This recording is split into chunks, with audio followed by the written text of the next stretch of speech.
La Mezitza Bepeh est une pratique controversée. Elle fait partie de certains rituels juifs de circoncision. Cette pratique consiste à aspirer oralement la plaie de la circoncision. Un Moël qui pratique la circoncision utilise sa bouche pour aspirer le sang de la coupure. Cette pratique est source de débats depuis des siècles. Elle soulève des questions de liberté religieuse, de santé publique et de droits de l'enfant. Le terme Mezitza Bepeh se traduit par succion par la bouche. Elle est considérée par certains comme une partie intégrante de la Brit Mila, l'alliance juive de la circoncision. Les partisans de cette pratique invoquent la tradition religieuse et les précédents historiques pour la justifier.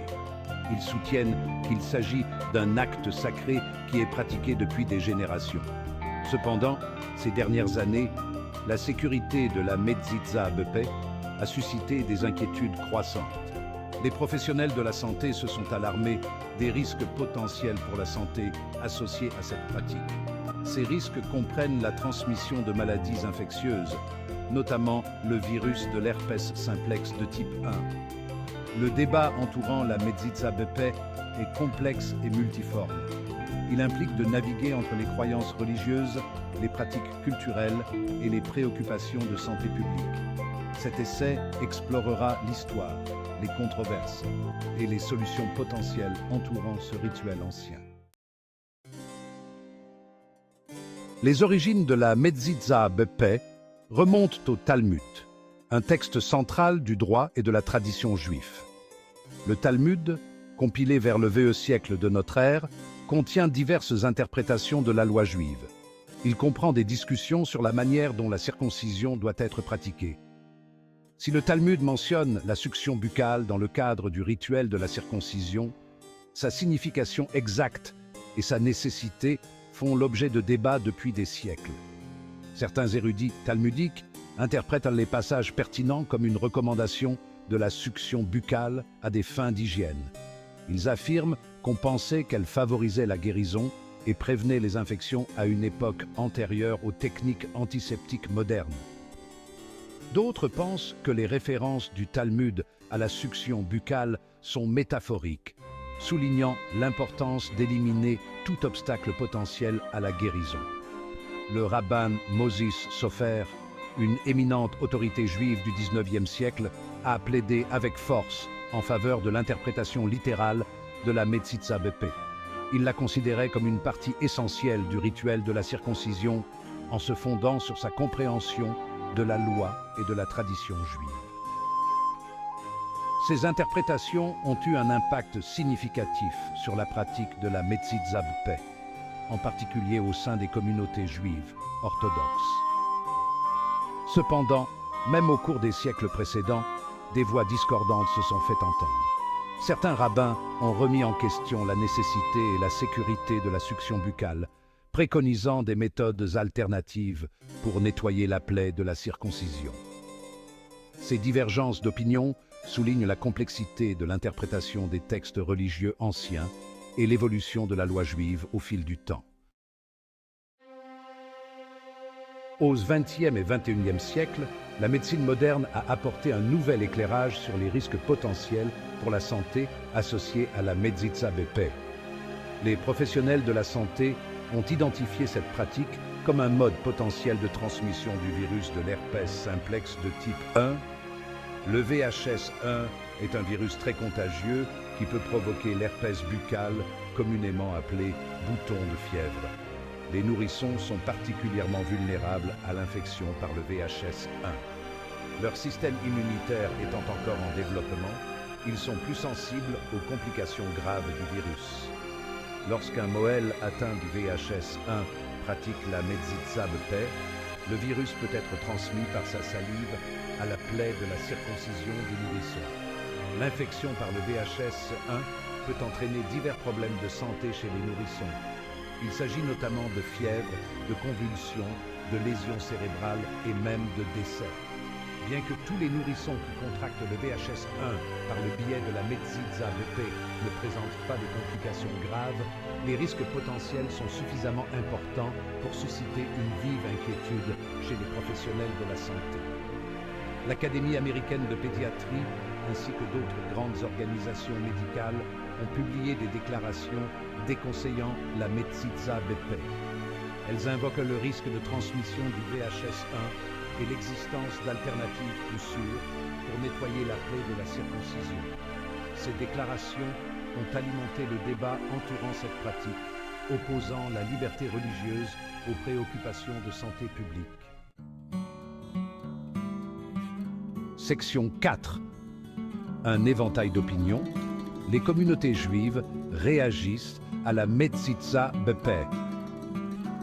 La communauté juive n'est pas monolithique dans sa vision de la Medsitza BP. Les différentes branches du judaïsme et les communautés individuelles ont adopté des positions variées sur cette pratique, reflétant un éventail de croyances et d'interprétations. Le judaïsme orthodoxe, qui adhère à une interprétation stricte de la loi juive, considère généralement la Medsitza BP comme une partie intégrante du rituel de la circoncision. De nombreux rabbins orthodoxes soutiennent que cette pratique est religieusement obligatoire et qu'elle doit être pratiquée sous sa forme traditionnelle, malgré les préoccupations de santé soulevées par les professionnels de la santé. Les communautés juives ultra-orthodoxes, connues pour leur observation particulièrement stricte de la loi juive, ont souvent une vision encore plus stricte de la Medsitza BP. Elles peuvent résister à toute tentative de modification ou de réglementation de cette pratique qu'elles considèrent comme une atteinte à leur liberté religieuse. D'autres branches du judaïsme, telles que le judaïsme conservateur et le judaïsme réformé, ont tendance à être plus ouvertes à la modification ou à l'abandon de la Medsitza BP compte tenu des risques pour la santé. Ces communautés donnent souvent la priorité au bien-être de l'enfant et peuvent encourager des méthodes alternatives de circoncision qui ne font pas appel à la succion buccale. Au sein de chaque communauté juive, il existe également une diversité d'opinions individuelles. Certains individus peuvent choisir de suivre la pratique traditionnelle de la Medsitza BP, tandis que d'autres peuvent opter pour des méthodes modifiées ou alternatives. Ces choix sont souvent influencés par une interaction complexe de facteurs, notamment les croyances religieuses, les traditions familiales et l'évaluation personnelle des risques. Section 5. Batailles juridiques et avis médicaux. Naviguer dans la controverse. La controverse entourant la Medsitza BP a déclenché des batailles juridiques et des avis médicaux dans divers pays. Alors que les gouvernements et les organismes de santé sont aux prises avec cette question, ils sont confrontés au défi de trouver un équilibre entre la liberté religieuse et les préoccupations de santé publique. Aux États-Unis, plusieurs États et villes ont tenté de réglementer ou d'interdire la Medsitza BP en invoquant le risque de transmission du VHS1. Toutefois, ces efforts se sont souvent heurtés à des contestations judiciaires de la part de groupes juifs orthodoxes qui affirment que ces réglementations violent leur droit à la liberté de religion garantie par le premier amendement. En 2012, le Conseil de santé de la ville de New York a adopté un règlement exigeant des Mohels qu'ils obtiennent le consentement écrit des parents avant de pratiquer la Medsitza BP. Le formulaire de consentement informait les parents des risques potentiels pour la santé associés à cette pratique. Ce règlement a été contesté devant les tribunaux et finalement annulé, un juge fédéral ayant statué qu'il violait la liberté religieuse des juifs orthodoxes. Les organisations médicales, telles que l'Académie américaine de pédiatrie et les centres de contrôle et de prévention des maladies, ont publié des avis déconseillant la Medsitza BP. Elles recommandent aux parents qui envisagent la circoncision pour leur fils de choisir des méthodes alternatives qui ne font pas appel à la succion buccale. Le paysage juridique et médical qui entoure la Medsitza BP reste complexe et en évolution. À mesure que de nouvelles preuves scientifiques apparaissent et que les valeurs sociétales évoluent, le débat sur cette pratique ancienne est susceptible de se poursuivre. Section 6, un numéro d'équilibriste, la liberté religieuse face à la santé publique. La controverse entourant la Metsitsa Bepé met en évidence l'équilibre délicat entre la liberté religieuse et la santé publique. Les sociétés du monde entier sont confrontées à la question de savoir comment protéger les libertés individuelles tout en préservant le bien-être de leurs citoyens. D'une part, le droit à la liberté religieuse est un droit humain fondamental. Les gouvernements ont la responsabilité de respecter et de protéger les pratiques religieuses de leurs citoyens, même lorsque celles-ci peuvent être non conventionnelles ou controversées. Pour de nombreux juifs orthodoxes, la Metsitsa Bepé est considérée comme une partie sacrée et inviolable de leur tradition religieuse. D'autre part, les gouvernements ont également la responsabilité de protéger la santé et la sécurité de leurs citoyens, en particulier des populations vulnérables telles que les nourrissons.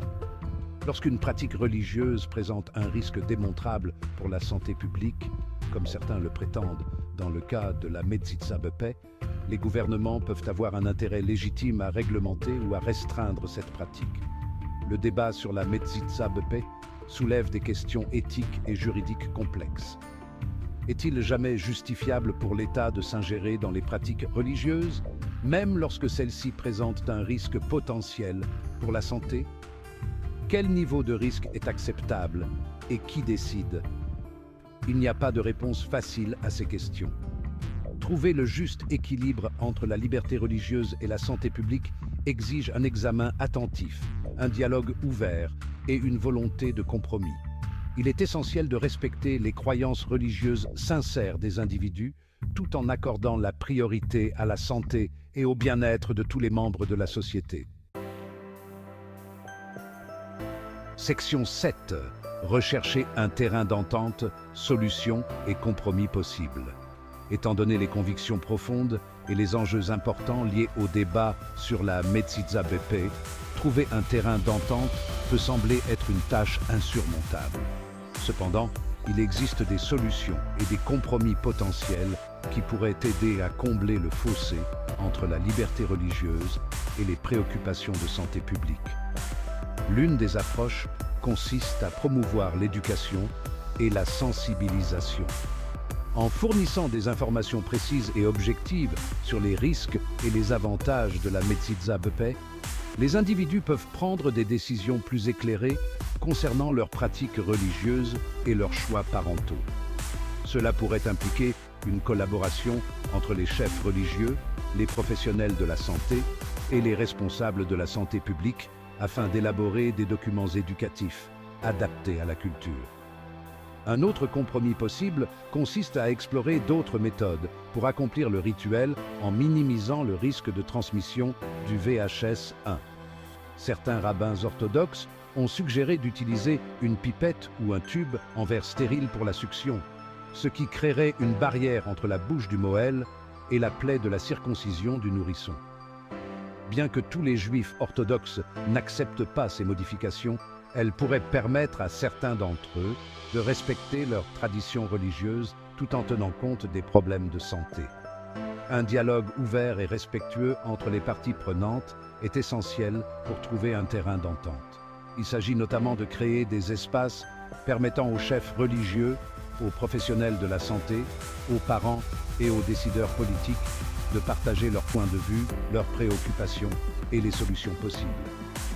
Par le dialogue et la collaboration, il est possible d'élaborer des politiques et des pratiques qui respectent la liberté religieuse tout en protégeant la santé publique. En fin de compte, trouver une solution à la controverse sur la Metsitsa Bepé exige un engagement envers l'empathie, la compréhension et la volonté de trouver des solutions qui fonctionnent pour tous les membres de la société. Il s'agit d'une question complexe qui n'appelle pas de réponse facile, mais en travaillant ensemble, il est possible de combler le fossé et de protéger à la fois la liberté religieuse et la santé publique.